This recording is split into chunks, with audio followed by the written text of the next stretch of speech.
అసలు 2008లో ముంబైలో ఈ కేస్ దేశాన్ని షాక్‌కి గురిచేసింది. నీరజ్ అనే వ్యక్తి సీరియల్స్ తీస్తూ ఉంటారుగా, వాటిలో పనిచేస్తూ ఉంటాడనమాట. నీరజ్ ఇతరులతో గొడవ పడేవాడు కాదు, మరియు అలాగని ఇతరులతో చెడ్డ పేరు తెచ్చుకునేవాడు కూడా కాదు. ఇప్పటికప్పుడు మంచి పేరుతో తన కంపెనీలో మంచి స్థాయికి పోతూ ఉంటాడనమాట. అయితే కర్ణాటకలో మయూరి అనే ఇంకొక అమ్మాయి ఉంటుంది. ఆ అమ్మాయికి హీరోయిన్ అవ్వాలని చిన్నప్పటి నుంచి ఆశగా ఉంటుంది. అదే ఆశతో ముంబైకి వెళ్తుంది. అక్కడ పలు చోట్ల సినిమాల కోసం చాలా ప్రయత్నిస్తుంది. వాళ్ళ ఇంట్లో వాళ్ళని కాదనుకొని వెళ్ళిపోయింది అక్కడికి. అలా ముంబైకి వెళ్ళిన మయూరికి నీరజ్తో పరిచయం ఏర్పడుతుంది. ఆ పరిచయం కాస్త స్నేహంగా మారి ఆ సీరియల్స్లో చిన్న చిన్న అవకాశాలు మయూరికి ఇప్పిస్తూ ఉండేవాడు నీరజ్. మయూరికి ఒక బాయ్ ఫ్రెండ్ కూడా ఉన్నాడు. తన పేరు మాథ్యూ మృదు స్వభావి, మంచి వ్యక్తి. కనీసం ఆటలాడడానికి కూడా స్నేహితులతో కలిసి బయట తిరిగేవాడు కాదు. అయితే నీరజ్ మరియు మయూరి ఇద్దరు స్నేహంగా ఉంటున్నారని మాథ్యూకి తెలుస్తుంది. అయినా స్నేహమే కదా, ఏం కాదులే అని అంతగా పట్టించుకోడు. ఒకరోజు మయూరి తన ఫ్లాట్ నుంచి ఇంకొక ఫ్లాట్ 201 అనే ఫ్లాట్కు చేంజ్ అవుతుంది. అప్పుడు నీరజ్ కూడా సహాయం చేయడానికి అక్కడికి వస్తాడు. మయూరి ఇలా వచ్చావేంటి అని అడిగినప్పుడు, నీకు సహాయం చేద్దామని ఇలా వచ్చాను అని అంటాడు. సరే అని మయూరి అనడంతో ఇద్దరు కలిసి సామాన్లను ఫ్లాట్ నెంబర్ 201లో మారుస్తూ ఉంటారు. అప్పుడే మాథ్యూ నుంచి మయూరికి కాల్ వస్తుంది. నేను నీరజ్ ఇద్దరం కలిసి సామాన్లను రూమ్ లో పెడుతున్నామని చెబుతుంది. నీరజ్ ఎందుకు అక్కడ ఉన్నాడు, వెళ్ళిపోమని చెప్పు అని మాథ్యూ అంటాడు. నీరజ్ డిన్నర్ చేసి వెళ్ళిపోతాడు అని మయూరి కూడా అంటుంది. సరే అని ఫోన్ కట్ చేస్తాడు. నీరజ్కి మాత్రం అక్కడి సమయం 10:30 కావడంతో అక్కడే ఉండిపోదామా అని అనుకుంటాడు. వాళ్ళ ఫ్రెండ్స్ కూడా ఫోన్ చేస్తే ఎవరు ఫోన్ లిఫ్ట్ చేయరు. దీంతో మయూరి కూడా నువ్వు ఇక్కడే ఉండిపోలే, మార్నింగ్ వెళ్ళిపోదులే అని అంటుంది. ఈ విషయం మాథ్యూకి తెలుస్తుంది. వెంటనే రాత్రి కొచ్చిన్ నుంచి ముంబైకి ఫ్లైట్లో వెళ్ళిపోతాడు. మార్నింగ్ 7 గంటల సమయంలో మయూరి డోర్ కొడతాడు. డోర్ తీసిన మయూరి ఆశ్చర్యపోతుంది. అప్పుడే నిద్రలేస్తున్న నీరజ్ని చూసి మాథ్యూకి విపరీతంగా కోపం వస్తుంది. వెంటనే పిడికిలు బిగించి అతనిపై పిడిగుద్దులు గుద్దుతాడు. అప్పటికి కోపం తగ్గకపోవడంతో కిచెన్ నుంచి కత్తి తీసుకుని వచ్చి అతన్ని పొడి చేస్తాడు. మరియు ఎంత పాపడానికి ప్రయత్నించినా కూడా తనని కూడా పక్కన తోసేసి కత్తితో పొడుస్తూనే ఉంటాడు. నీరజ్ కింద పడిపోయినా కూడా అతన్ని కాల్తో తంతూ ఉంటాడు. ఈ ఘర్షణలో మయూరి చేతికి కూడా గాయమవుతుంది. అలా నీరజ్ను చంపేసిన తర్వాత మయూరిపై కోరిక తీర్చుకోవాలని ఆమెను రేప్ చేసేస్తాడు. రేప్ చేశాక కత్తితో మళ్ళీ మయూరిని కూడా భయపెడతాడు మాథ్యూ. ఈ విషయం ఎవరికైనా చెప్పావంటే నిన్ను కూడా చంపేస్తా అని బెదిరిస్తాడు. సరేనని నువ్వు వెళ్ళి ఫ్రెష్ అప్ అవ్వమని మయూరికి చెబుతాడు. తను ఫ్రెష్ అప్ అవుతున్నప్పుడు కూడా మళ్ళీ ఇంకోసారి తనను రేప్ చేస్తాడు.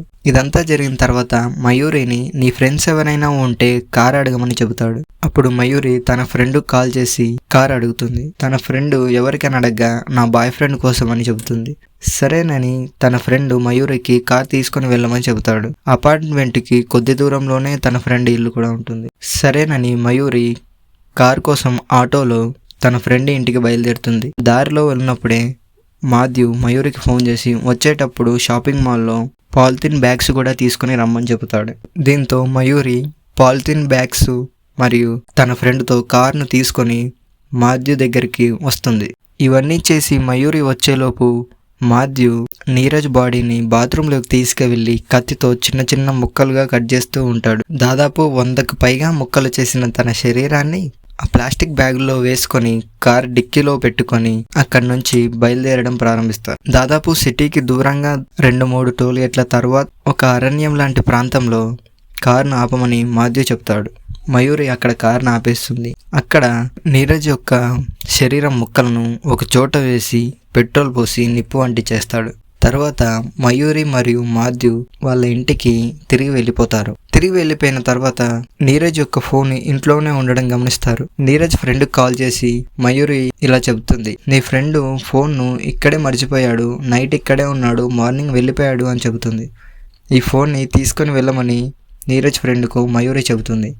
కానీ ఈ సమయంలో నేను రాలేనని తను చెప్తాడు. రోజు నీరజ్ తల్లి ఉదయాన్నే నీరజ్కు ఫోన్ చేసి డైలీ మాట్లాడుతూ ఉండేది. నీరజ్ ఫోన్ను ఎత్తకపోవడంతో తన ఫ్రెండ్కి కాల్ చేస్తుంది. తన ఫ్రెండ్ కూడా తన గురించి ఏమీ తెలియదని నీరజ్ ఫ్రెండ్ చెప్తాడు. అప్పుడు వాళ్ళ తల్లిదండ్రుల కంగారుతో నీరజ్ యొక్క మిత్రుడు నీరజ్ ఫోన్ కోసం మయూరి ఇంటికి వెళ్తాడు. అక్కడ తన ఫోన్ తీసుకుంటాడు. వాళ్ళ తల్లిదండ్రులతో కలిసి నీరజ్ను వెతకడానికి ప్రయత్నిస్తూ ఉంటాడు. ఇక ఇది అయ్యేలా లేదని మయూరి ఇంటికి వెళ్ళి నీరజ్ లాస్ట్గా ఇక్కడేగా ఉంది, సరే మనం వెళ్ళి కంప్లైంట్ ఇద్దాం పదండి అని మయూరితో మరియు నీరజ్ తల్లిదండ్రులతో నీరజ్ మిత్రుడు అంటాడు. దీంతో వాళ్ళందరూ వెళ్ళి పోలీస్ స్టేషన్లో కంప్లైంట్ ఇచ్చేస్తారనమాట.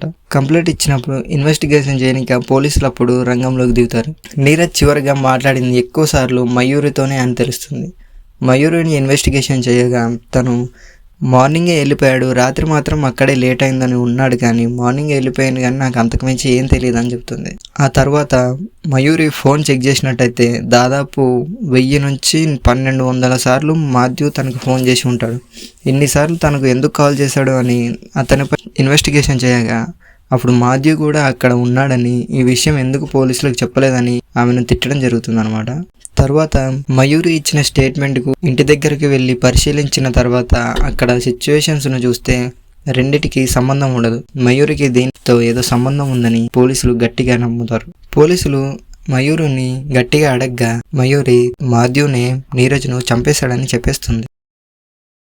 తర్వాత పోలీసులు నిందితులను కోర్టులో ప్రవేశపెట్టగా నీరజ్ను కేవలం ఆవేశంతోనే చంపారు కానీ మిగతా ఏ కారణాలు లేవని మయూరికి 3 సంవత్సరాల జైలు శిక్ష, మాథ్యూకి 10 సంవత్సరాల జైలు శిక్ష విధించడం జరుగుతుంది. మయూరి నాకెందుకు శిక్ష వేశారు అనగా కేసును తప్పుదోవ పట్టించడానికి ప్రయత్నించినందుకు మాథ్యూతో కలిసి నీరజ్ను దహనం చేయడానికి మీరు ప్రయత్నించారు కాబట్టి ఈ శిక్ష వేస్తున్నా అని జడ్జి అంటాడు. మాథ్యూకి 10 సంవత్సరాల జైలు శిక్ష వేయడం ద్వారా నీరజ్ తండ్రి అసహనంగా ఉంటాడు. హైకోర్టుకు వెళ్లాలంటే కూడా అతని దగ్గర డబ్బులు ఉండకపోవడంతో ఈ విషయాన్ని అక్కడికే వదిలేద్దామని నిశ్చయించుకుంటారు. ఇది ఫ్రెండ్స్, ఇలాంటి చరిత్ర ఒకటి భారతదేశంలో జరిగిందని అసలు చాలా మందికి తెలియదు. మరిన్ని విషయాలు, మరిన్ని మంచి టాపిక్స్ కోసం మన ఛానల్ లైక్ అండ్ సబ్స్క్రైబ్ చేసేయండి.